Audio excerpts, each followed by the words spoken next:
From Anshe Sfar Beth El Emeth Congregation, it's time to take 10 Minutes for Torah with Rabbi Joel Finkelstein.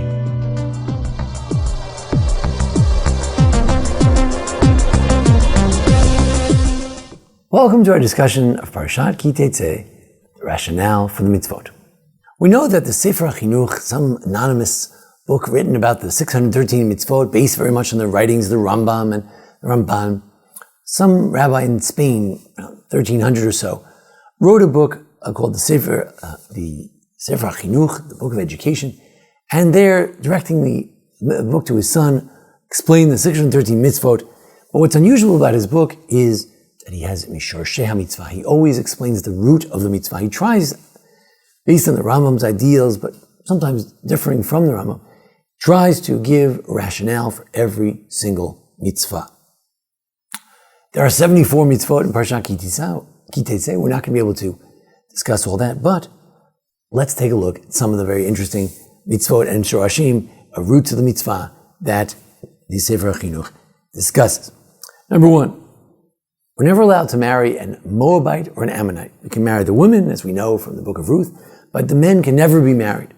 Now it's strange because, in contrast, you can marry an Egyptian after the third generation.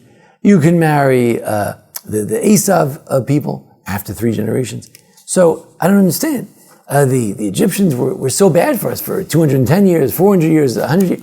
They were slave masters, and yet you can eventually marry them.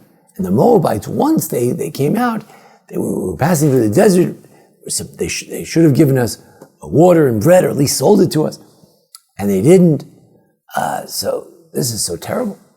So he says, we see from here an important principle, and that is that some things are so bad that even just doing it once could be worse than something that's done many times for a long period of time.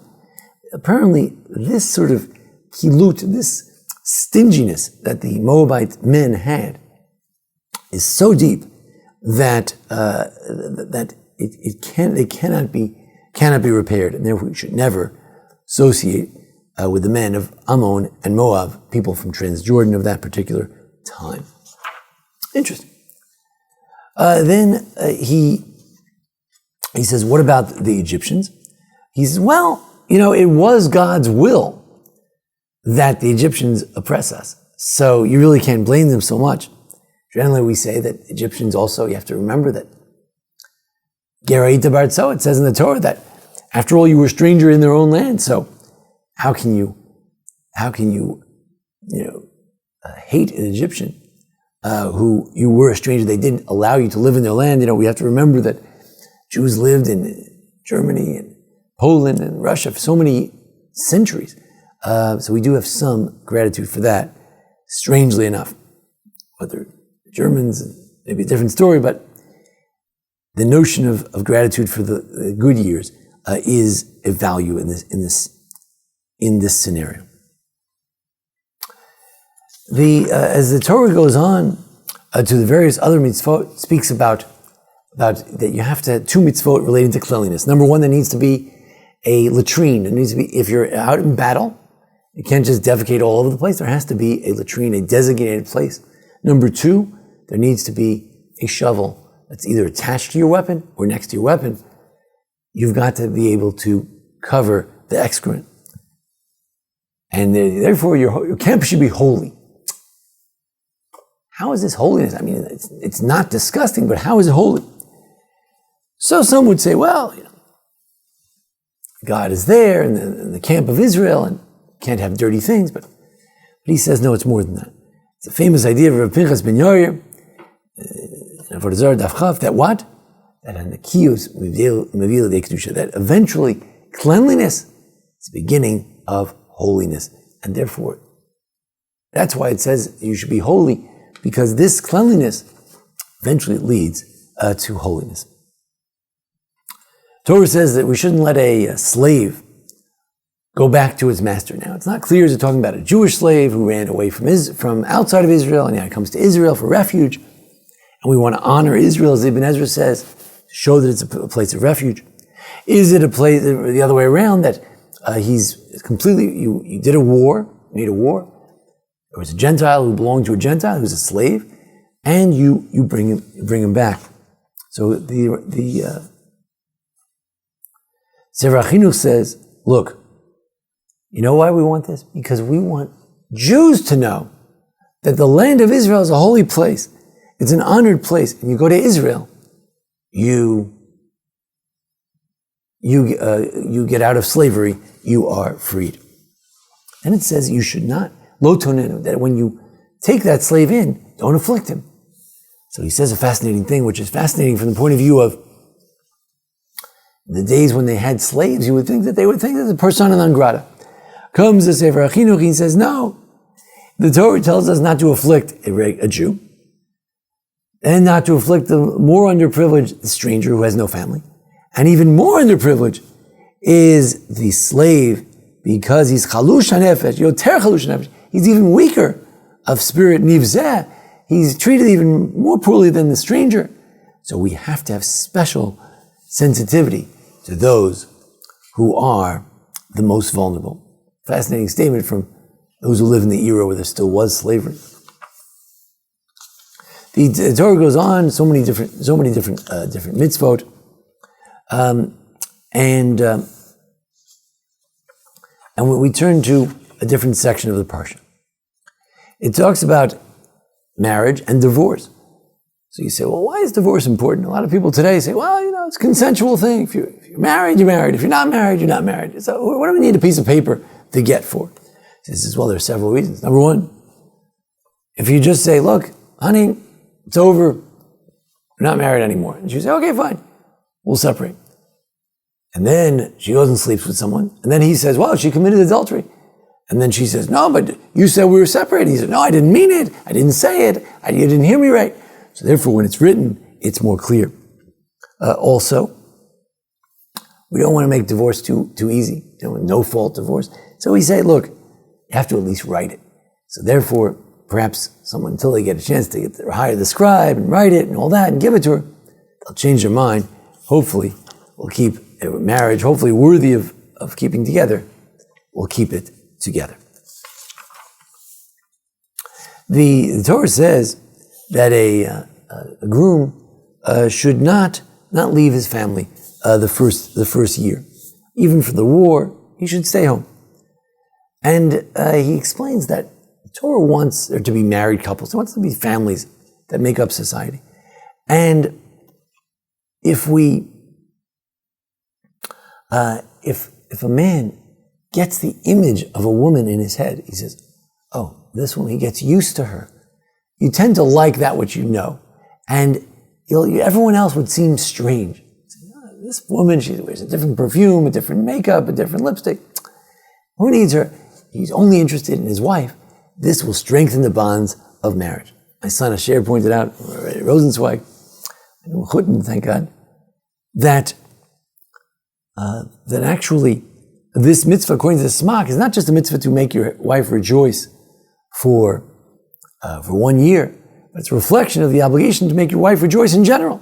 And therefore the Smak says it's a mitzvah to make your wife rejoice, period, in general. As my son Asher says, he plans to be very machmir, very strict about this particular law. The Torah goes on, and at the end of the parsha it talks about that if you take a loan, and then you're afraid you're needing the surety, you take something from them, you should make sure it's not something that they need.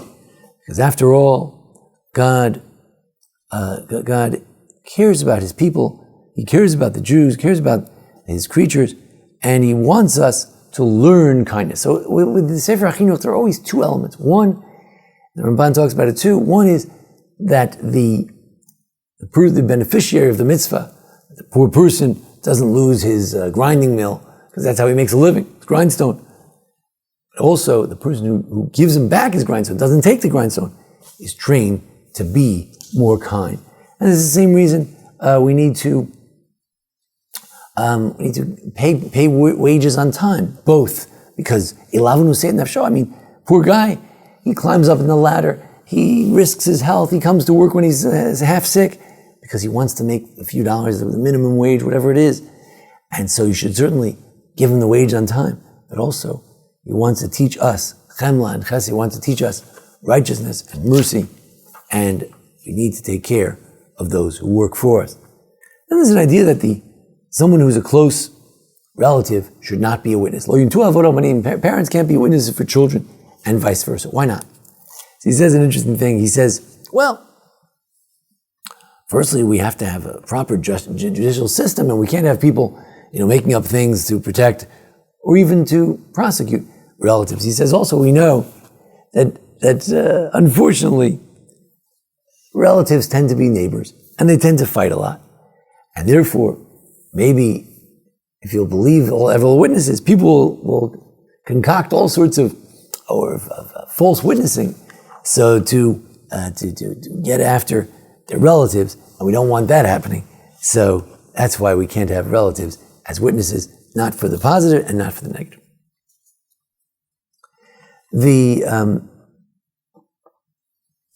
Similarly with many of these mitzvot of having mercy on the widow, leaving some place in our field for the poor, again, it's for the poor, it's for the widow.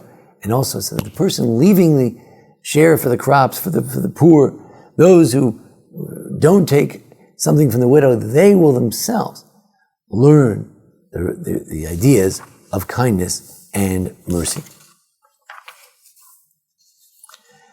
Then there's a strange mitzvah that it's hard for us to relate to today. We're not used to corporal punishment in the Western countries.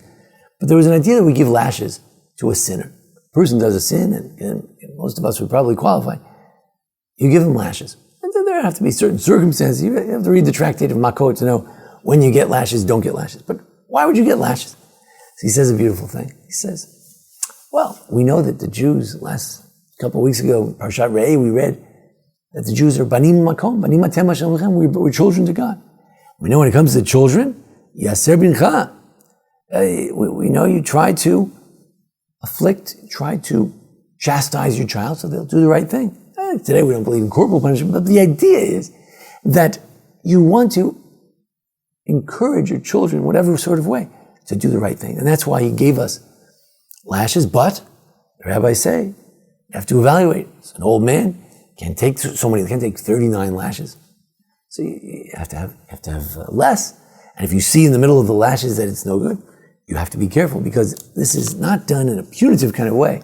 It's done in an instructive way, like a parent trying to help the children. The Torah also says not to muzzle an animal while it's threshing, while it's sitting right there with all the wheat. It's hungry. So he says, again, we want to train our souls to be kind. And even though the animals, and this is a debate between the Rambam and the Ramban, I believe the Rambam says that the creatures, since there is such a thing as an animal, it must have its own purpose. The Ramban says, no, they're just for our purposes. So he agrees, they're just for our purposes. The whole purpose of an animal is really for me. But still, we should get used to being good, even to the animal. Because this is the appropriate thing for a holy nation, and just to get us used to the idea of chemla, of mercy on other creatures. The Torah then goes on to say that there's a mitzvah of yibum, that we should, if God forbid a brother dies and he has no children, you should marry his widow. Why is that? It shows the deep connection of a wife and husband. We know from Adam and Eve, says the Sefer HaChinuch, that the wife is from part of the husband. Again, then don't get carried away with this. A woman also has her own image of God. She's her own person, but to some degree, there is it's almost a mystical thing that the wife becomes part of your family. I mean, how is that true? She doesn't have the same father, she doesn't have the same mother, but we consider our wives, husbands, we consider them related to us. How is that? Because there's a physical relationship, and because somehow they're part of us. So when the husband dies, the only thing left from that husband is that widow. Many people who've lost their children, they experience that the only thing left is to hang on to that widow. That widow somehow is part of that husband. So if a widow would have a child, And it would be, not some stranger who wants to take the child away from the original husband, but someone who tries to carry on the memory of the husband. Then there's a continuity. And of course, God wants everyone to have a continuity, to have, to bring more people into this world. So that makes a lot of sense. So it gives other Kabbalistic reasons as well, but will suffice for now. These are some of the explanations Sefer HaChinuch, this mysterious author, gives. Maybe it was the Ra'ah, maybe he's one of the commentators known as the Ra'ah, that he gives to so many different mitzvot. This week is a wonderful opportunity to look at 74 different mitzvot in the Torah, 27 positive, 47 negative, and to try to understand what is their rationale. Yes, we believe there are chukim, mishpatim, but some say that even those mitzvot that are supposedly irrational, it just takes more work to figure out what they are. But actually, all the mitzvot have a rationale. God is a rational being, and as such, the Torah is, by definition, whatever the Torah says, it is rational. It makes sense. It builds our character. And these are some of the rationales for some of the important mitzvot in our parsha.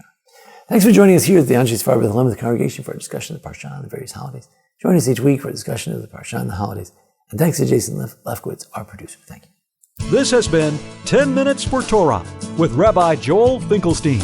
To learn more, visit asb.org.